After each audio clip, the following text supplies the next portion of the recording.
out of those 3,000. It's The Real News. I'm Aaron Mate.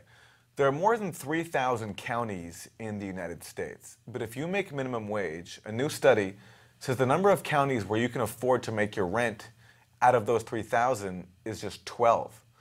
And that's for a one-bedroom. If you want a two-bedroom and make minimum wage, the number of counties you can afford to live in are 0.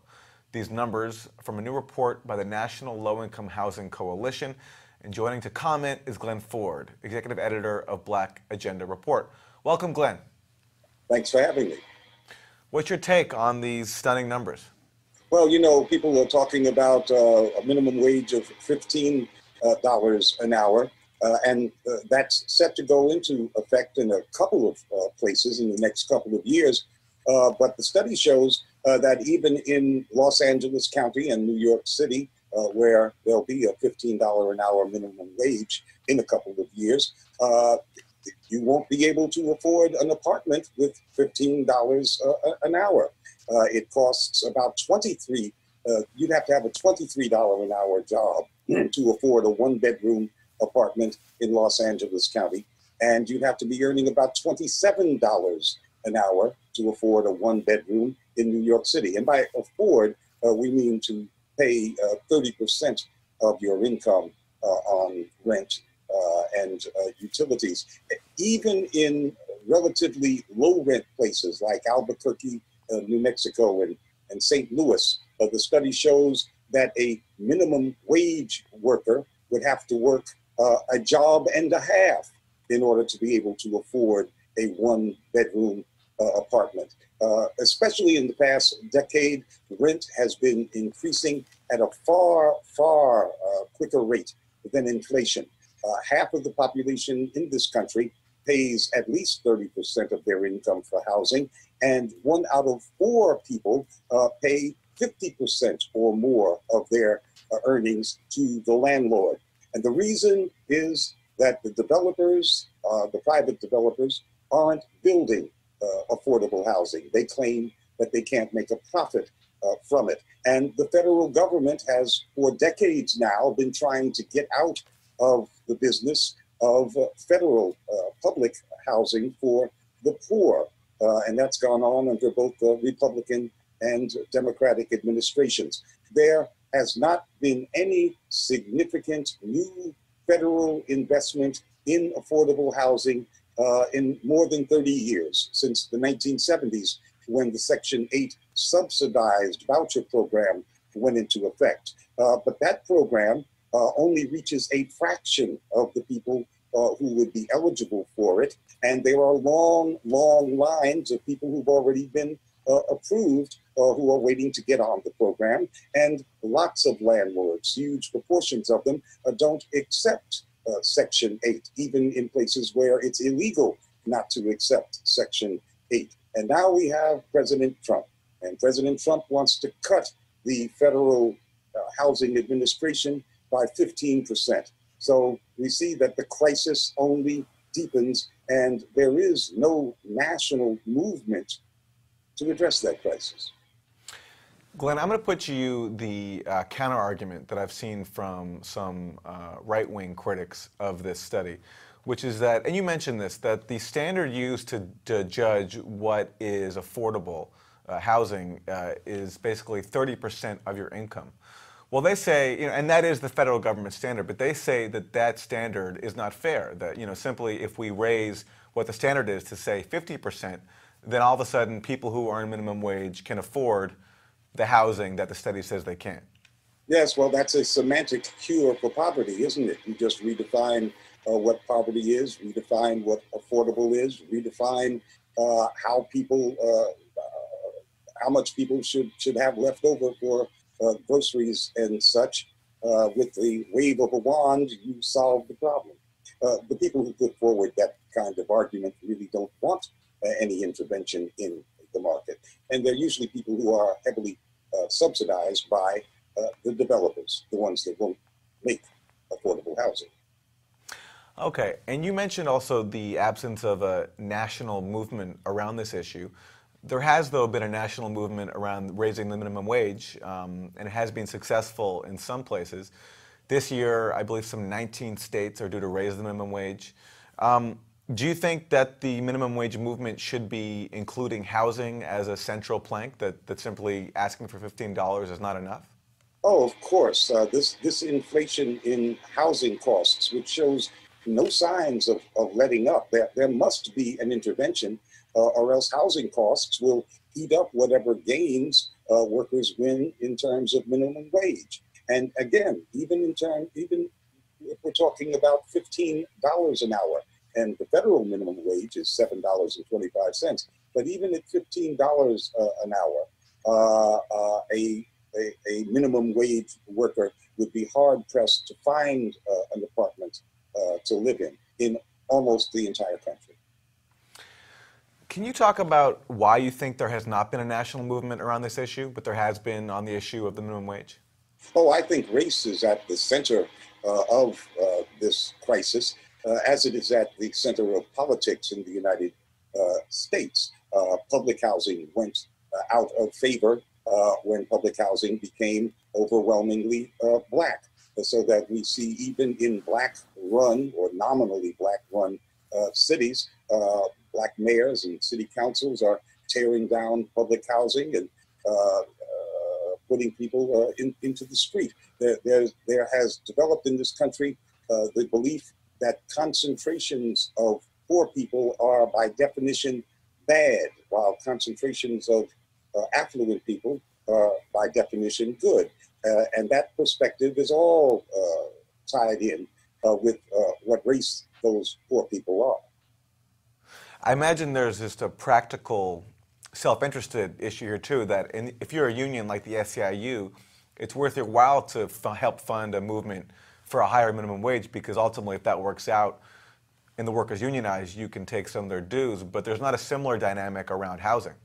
Well, that's one of the problems of unions. Unions have a narrow focus. That's their job, to increase the wages and better the working conditions of their members. But although unions are good at issuing broad position papers on a wide range of issues, they don't really work too hard on things like housing. They don't put real money behind that. So what we need, of course, is a broad-based movement of people who put housing first in terms of a priority. And we used to have that back in the 60s and 70s, and that's why we got Section 8, and that's why rent control became the order of the day in many cities. But we don't have that kind of movement. We can't depend upon unions to substitute for the grassroots kinds of movements that we need. That's interesting. A lot of people might not know the history of activism helping win such things as public housing, affordable housing. Oh, sure. You win nothing without a struggle, and the people who are in pain, suffering the pain of inadequate housing, are the ones who must demand it. You know, a couple of years ago, a nobody ran for governor of New York on a ticket of the rent's too damn high. And he got a surprisingly good showing at the polls because it's a popular issue. But the landlords fund most of the campaigns, not just in New York City, but in Chicago and most of the big metropolitan areas. They're the local power brokers. So you need a massive organizing of regular people to go up against that kind of clout. In terms of what activists or housing activists can learn today from the activism of the past that you mentioned in the 60s and 70s, can you talk a bit about how they went about their struggle and how they won? Well, they won by a whole range of tactics, from squatting, which was widespread in the 60s, 70s, and into the 80s, to, of course, the rent strike. I was involved in lots of rent strike activities back in the 70s, and landlords were made examples of, and other landlords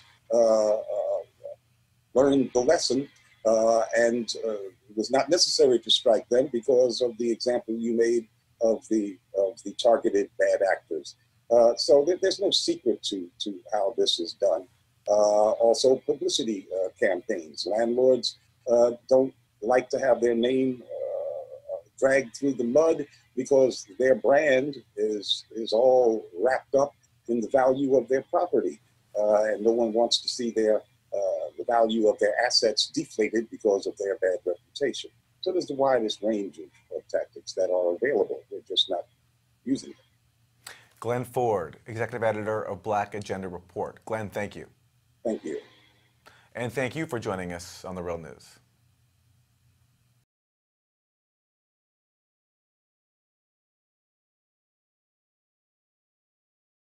The hourly income you need to afford rent around the U.S. The average full-time minimum wage worker can't afford rent in any state. By Susie Strutner. Full-time workers who make minimum wage can't afford a two-bedroom rental home in any state in the U.S. without spending more than the recommended 30% of their income, according to a report from the National Low-Income Housing Coalition.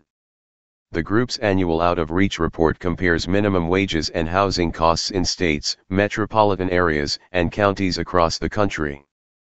This year's results show the hourly wage rate needed for a modest two-bedroom rental is more than double the federal minimum wage of $7.25 per hour in all but 4 states. National Low-Income Housing Coalition. Arkansas has the lowest hourly income needed for a two-bedroom rental at $13.72, and the state minimum wage is $8.50, the report said. Hawaii demands the highest income of renters. Workers need to make $35.20 to rent a two-bedroom there, and the state minimum wage is just $9.25. At federal minimum wage, the average American worker would need to log 1 17-hour weeks for 52 weeks per year to afford a two-bedroom apartment or rental home, according to the report.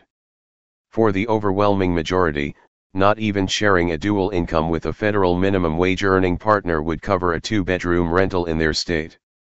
It's a grim outlook similar to the group's previous 2 reports, which also showed sobering disparities between income and rent.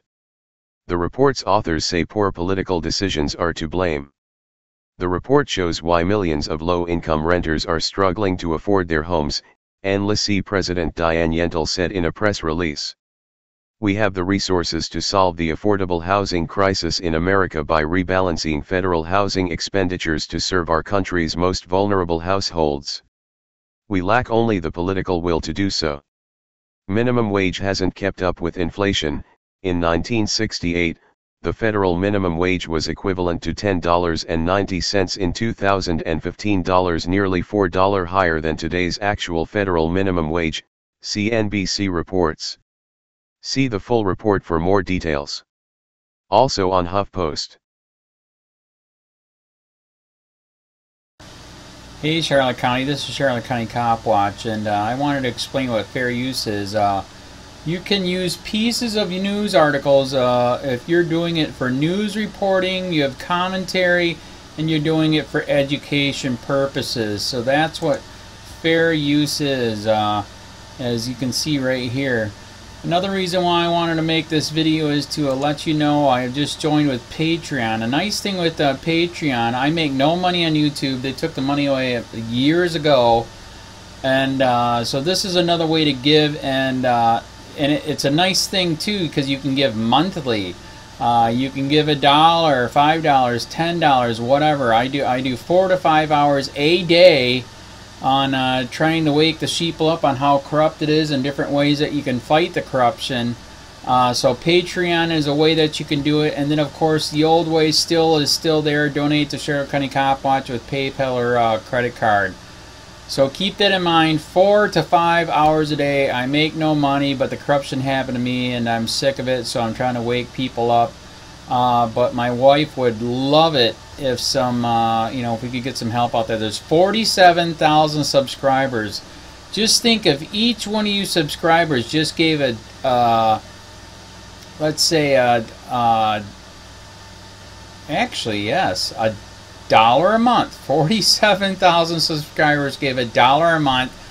That would be awesome. That's not going to happen. But anyways, that would be great if it did happen. But you know, do the math in your head. Just think about it. Like I said, 4 to 5 hours a day. I get no money from YouTube. YouTube has gone nuts. You can't do anything anymore.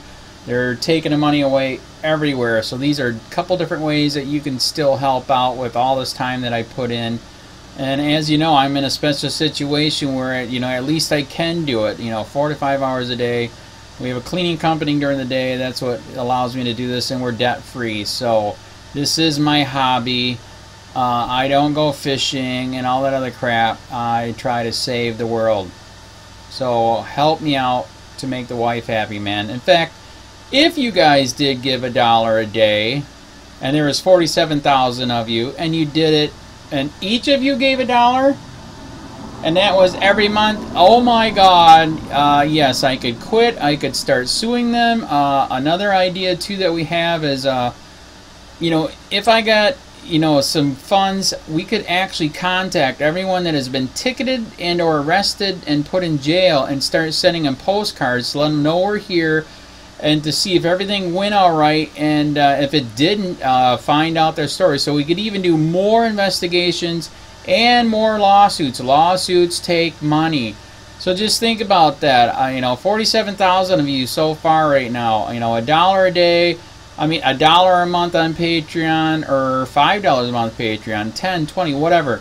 Just do the math in your head. Help out. This is a lot of work every single day. Thanks.